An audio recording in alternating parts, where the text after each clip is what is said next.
This video is going to look at the Consensus AI research tool and just show you how you might use it to supplement the resources you already have access to through the ICEP Library website. So I suppose Consensus AI is an academic AI search tool. So I suppose some other examples of these might be Elicit, Semantic Scholar, or SCite.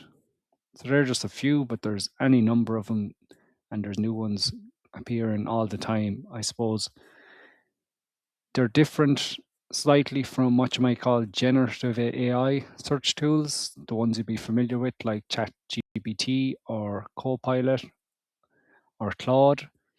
So these ones are more focused specifically around searching for academic papers. And for that reason, they're slightly different. It's not a chat function in the same way as, let's say, ChatGPT is. It's more that you just put in your research question. There can be some kind of follow-up questions, but it's not this back and forth conversation, I suppose. And just to be wary, some kind of AI tools may claim to be academic, but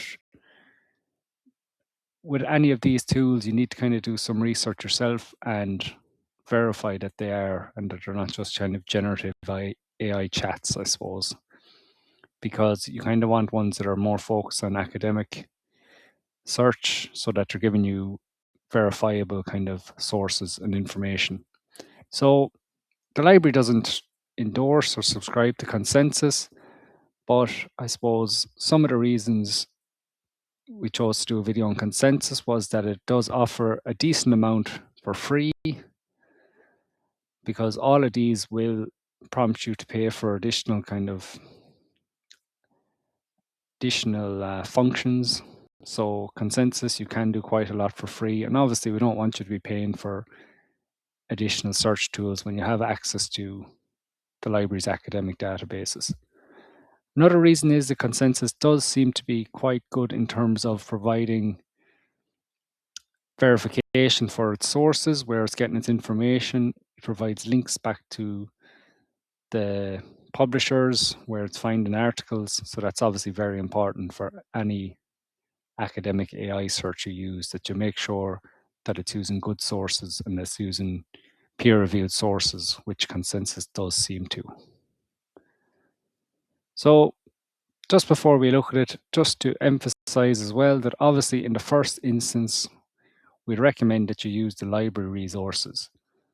So the library's academic databases like PsycArticles, for example, Perlego for your books, because with any of these AI searches, they focus more on journal articles. There won't be ebooks, so you'll obviously still need Perlego.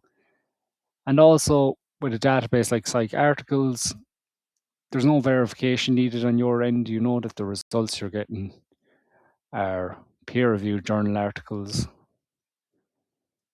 and that saves you a lot of time, because sometimes AI searches, if you're spending a lot of time verifying the sources, it kind of takes the whole use out of it because you're not actually saving any time.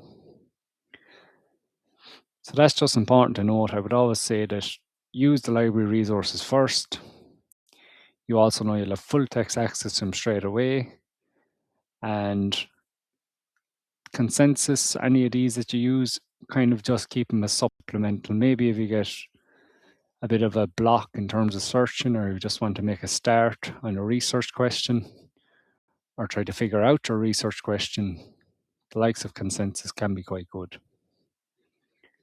Okay, so I'm on the consensus.app page, and I'm just on the home screen.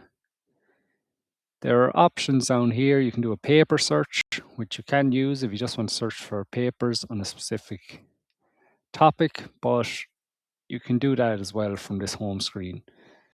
And I'm not going to go into all these filters and different options, because as I said, sometimes you'll be asked to pay for different things. So I'm just going to keep it to the very basic stuff, because I want you to just use the free version if possible.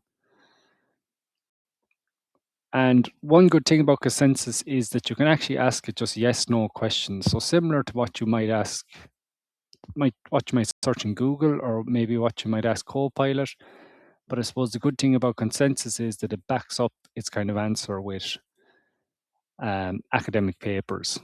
So you can ask it a kind of slightly academic, but also just a simple yes/no question. And it will give you an answer based on, it'll pool together all the papers and find the kind of consensus, I suppose, between them all. So if I search for something like, is there a Western bias in the field of psychology?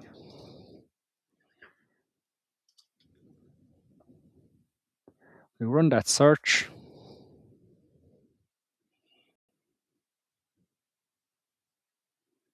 You can see it's retrieving items. And it'll give you its suggestion of the answer there. And I suppose ChatGPT will do this also, and it might provide citations, but also often they'll just be websites, or it could be from any kind of source on the internet, whereas Consensus is using academic journals. So you can see that it's put together 16 academic journals, and it's found that all of them have said yes.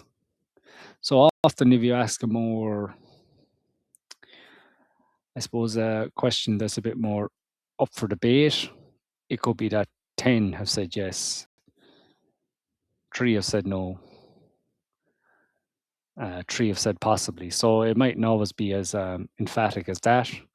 It'll give you a breakdown of all the different kind of answers, but just for this particular question, it's kind of emphatic in that they all agree that there is a Western bias in the area of psychology.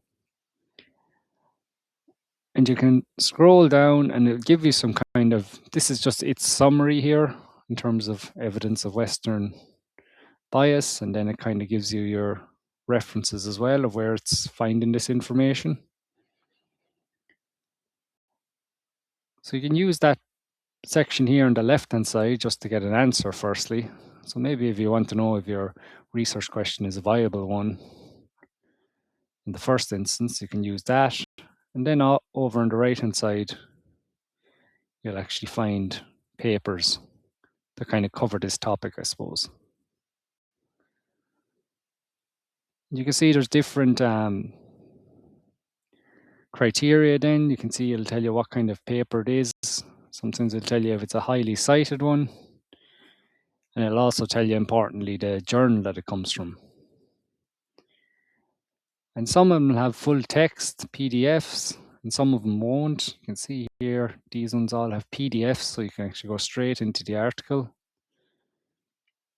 But it can always be a good idea also just to go to the journal. So even if you don't have full text access, you can check. So if you click here, it'll bring you into the next kind of page, and you see it as a DOI. So that's always a good sign,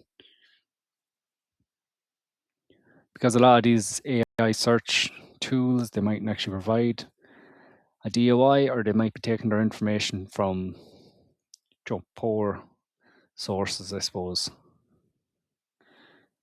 or non-academic sources. So Consensus does seem to only focus on academic sources. You can see this is from Sage Journals, and this particular one may be restricted. So like that, you mightn't have full text access to all of these.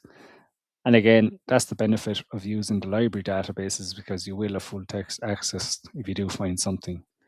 But you can often find a lot of the PDFs here as well. So I'm just going to keep it to that basic function now for Consensus. There's a lot of other things that it can do, but as I said, you may be prompted to sign up and pay, which we don't necessarily encourage you to do, because you shouldn't have to pay extra, I suppose. And yeah, just to do even this basic search, you may just have to set up a free account with your email address. But yeah, as I said, it is quite a good tool, I suppose, in comparison to other ones. And it seems quite reliable, and the sources seem quite legitimate as well.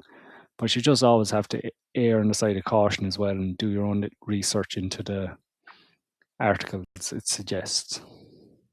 If you have any other questions around AI, or I suppose what you are and aren't allowed use it for during your studies in ICEP Europe, feel free to get in touch with the library. So library at icepe.eu. Thank you.